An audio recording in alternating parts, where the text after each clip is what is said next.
रमेश बहुत परेशान था। उसे समझ में नहीं आ रहा था कि वो इस परिस्थिति से कैसे निपटे। वो अपनी माँ को बहुत चाहता था, किंतु उसकी पत्नी और बच्चे उसकी माँ से बहुत दूर भागते थे, क्योंकि उसकी माँ की एक आँख नहीं थी। साथ ही उसकी कमर भी 90 अंश पर झुकी थी। वैसे वह अपना काम सब खुद कर लेती हैं, किंतु फिर भी वो उसकी पत्नी और बच्चों के लिए हमेशा खटकती हैं। दादी, आप ऊपर के कमरे में जाओ, मेरे दोस्त आ रहे हैं, रमेश के बेटे रोहित ने बड़ी बेरुखी से कहा। पर बेटा, मैं तो यहाँ बहुत दूर बैठी हूँ, रमेश की माँ ने बहुत प्यार से कहा। नहीं, आप उनके सामने मत रहो, वो मुझे चिढ़ाते हैं, रोहित ने जोर से डांटते हुए कहा। क्या हुआ रोहित, क्यों चिल्ला रहे हो? रमेश की पत्नी नीता ने किचन से ही आवाज़ लगाई। देखो न माँ, ये दादी यहीं ड्राइंग रूम में बैठी हैं और मेरे दोस्त आ रहे हैं, रोहित ने शिकायत भरे लहजे में कहा। माँ जी, आप ऊपर चली जाओ, क्यों हम लोगों को लजवाती हो? नीता ने बेटे का पक्ष लेते हुए कहा। बेचारी गंगा चुपचाप उठकर जीने के सहारे ऊपर जाने लगी। कमर झुकी होने के कारण उन्हें ऊपर चढ़ने में बहुत परेशानी हो रही थी, किंतु वो पूरी ताकत से ऊपर के एक अकेले कोने वाले कमरे में जाकर बैठ गई। रमेश बाजू के कमरे से सब कुछ सुन रहा था।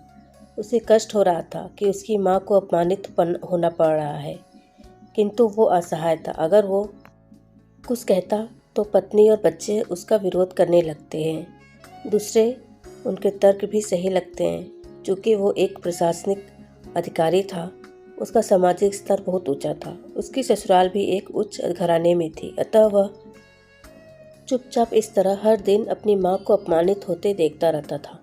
रात को रमेश की पत्नी ने कहा, देखो जी, अब कुछ करो। कल कलेक्टर साहब की पत्नी आई थी।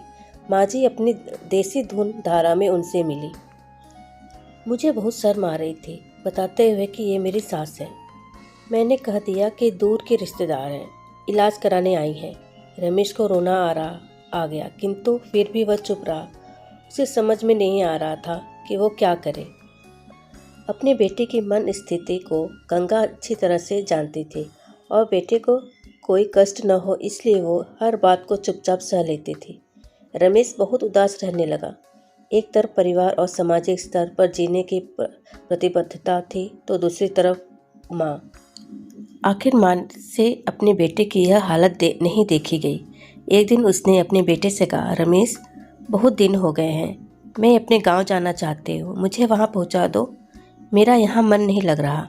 किंतु माँ, वहाँ तो कोई नहीं है, तुम्हारी देखभाल कौन करेगा? रमेश ने आश्चर्य से पूछा। अरे, सब गांव वाले तो हैं, और वो तुम्हारे मामा जी तो उसी गांव में रहते हैं, और फिर हम सारी व्यवस्थाएं कर आएंगे ना। नीता को तो जैसे मन की मुराद मिल गई हो।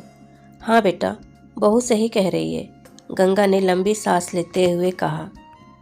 रमेश जानता था कि गांव में माँ की देखभाल करने वाला कोई नहीं है, लेकिन अपनी पत्नी के जिद के कारण वह अपनी माँ को गांव छोड़ने पर विवश हो गया।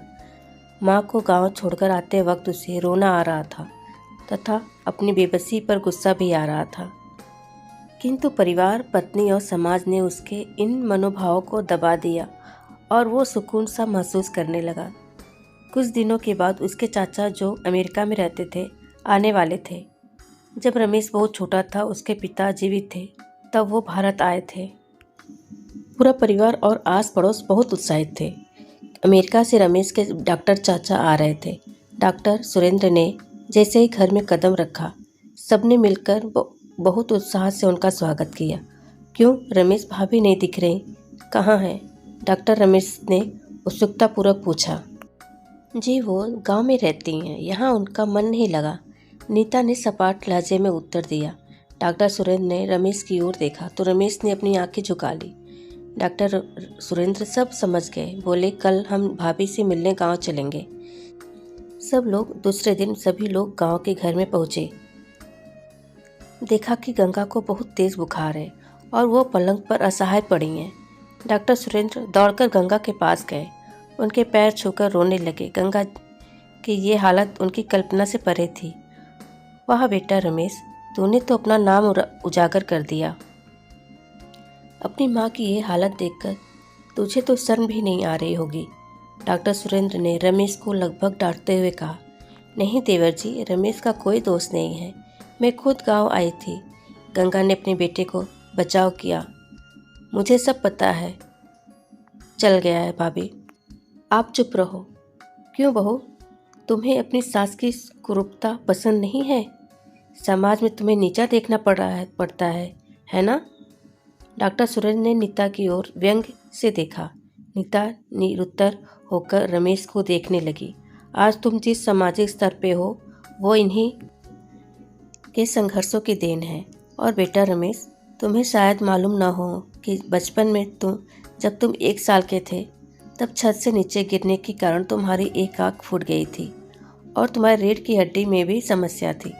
तब तुम्हारी इस कुरूप माँ ने अपनी एक आँख और अपना बोन मेरू तुम्हें देकर इतना सुंदर स्वरूप दिया था। नीता बेटा, इतने सालों तक संघर्ष करके बेटे को प्रशासनिक अधिकारी बनाने वाली इस संघर्षशील औरत की तुम लोगों ने यह दशा कर दी। तुम्हें ईश्वर कभी माफ़ नहीं करेगा। डॉक्टर सुरेंद्र ने की आंखों से अश्रु जलधारा बह रही थी। अब भाभी, आप मेरे साथ अमेरिका जाएंगी। यहाँ इन स्वार्थी लोगों के बीच नहीं रहेंगी।